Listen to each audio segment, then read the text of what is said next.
بسم الله الرحمن الرحيم.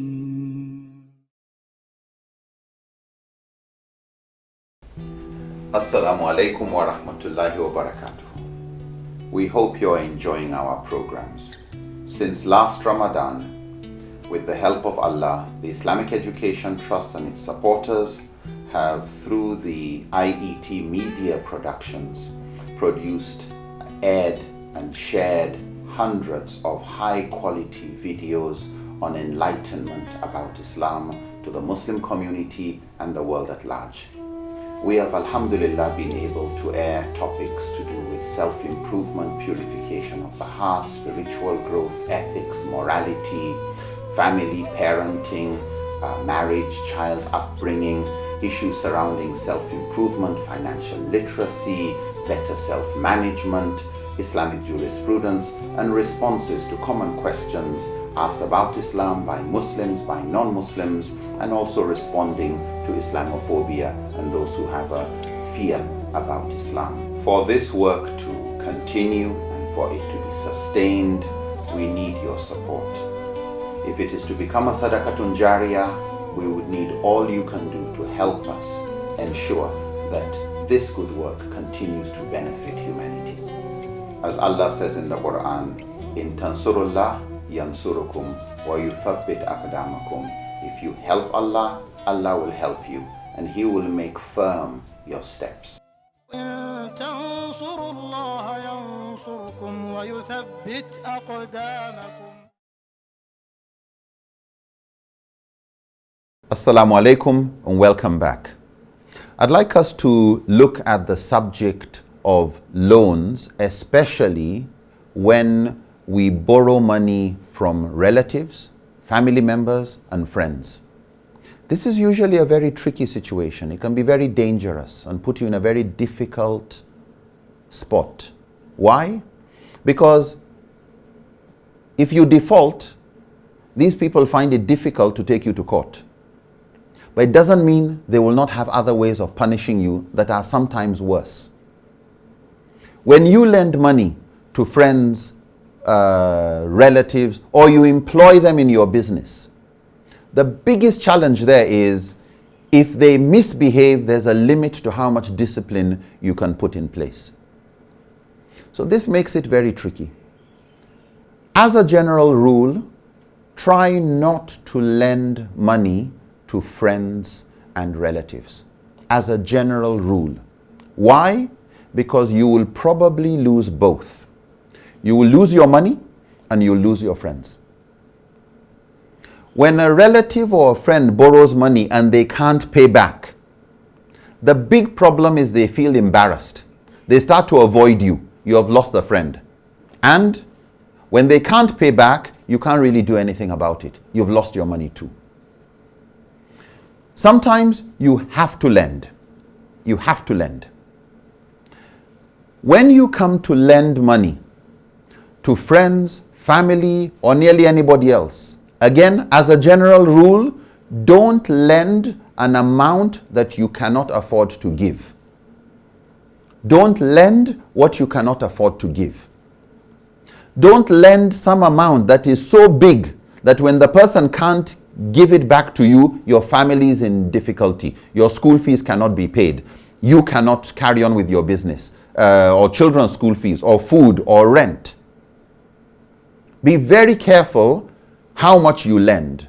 The Quran tells us, yes, we should anfiqu fi sabilillah, you should spend in the cause of Allah, but do not extend your hands to self-destruction. Don't try and help people to the extent where your responsibilities can no more be fulfilled. Something I have found useful is when I can't lend money. Somebody says, I want 100,000 naira. And I can't lend 100,000 naira. I ask myself, of that 100,000 naira, what can I give? Sadaqah. Give what you can. So I can give you 10, I can give you 20, I may be able to even give you 30,000 naira. Sadaqah, fi sabilillah. What does that do? The person understands, I tried. In fact, I helped him. Why? Now he is not looking for 100,000 naira, he is looking for 70,000 naira. And I gave it. It wasn't even a loan.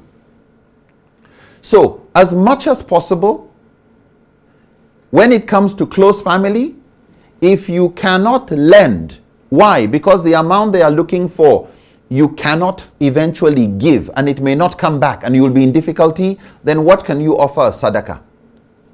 If it is somebody who you are not sure about, you've not done this type of arrangement with, this person may be a habitual loaner, borrows from here, borrows from there, then give a small amount as a loan. You could have given 20,000 as a gift, but you decided you'll put it as a loan.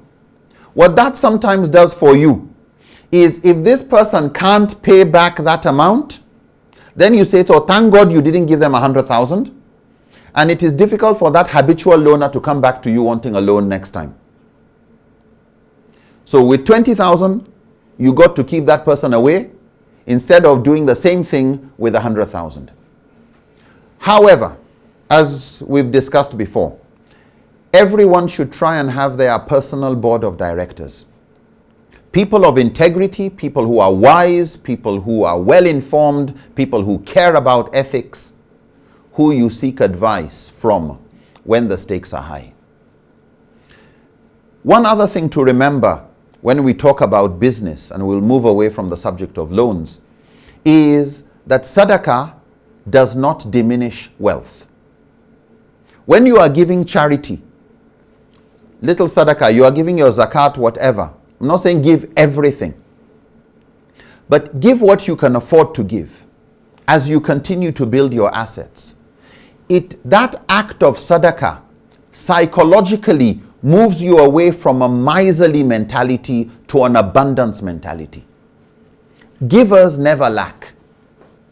In fact, what you find is the human mind starts to look for ways of developing and securing more funds. So it's not surprising that some of the richest people in the world are also some of the most charitable. Charity creates goodwill and a lot of non-financial support for you.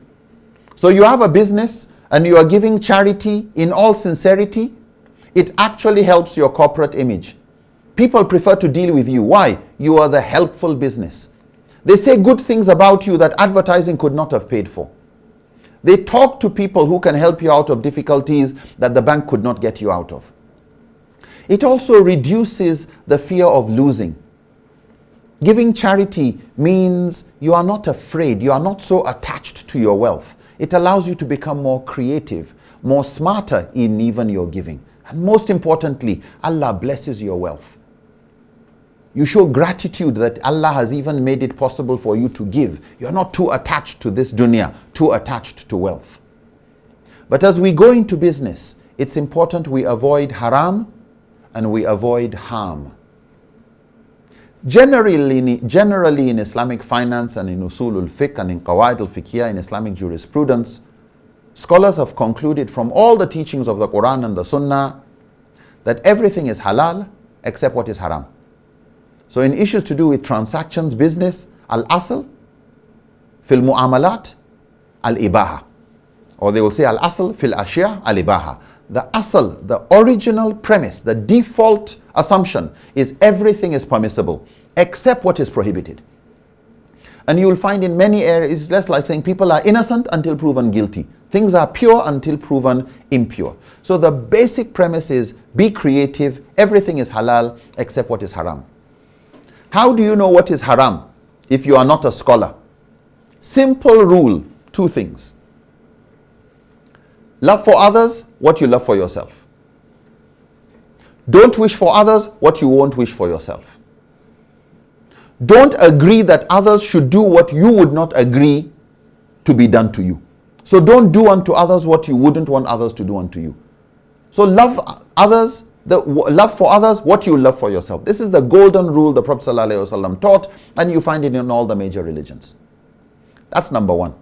But very closely tied to that, istafta qalbuk wa in aftaka, or in another narration, walau aftaka al-maftun.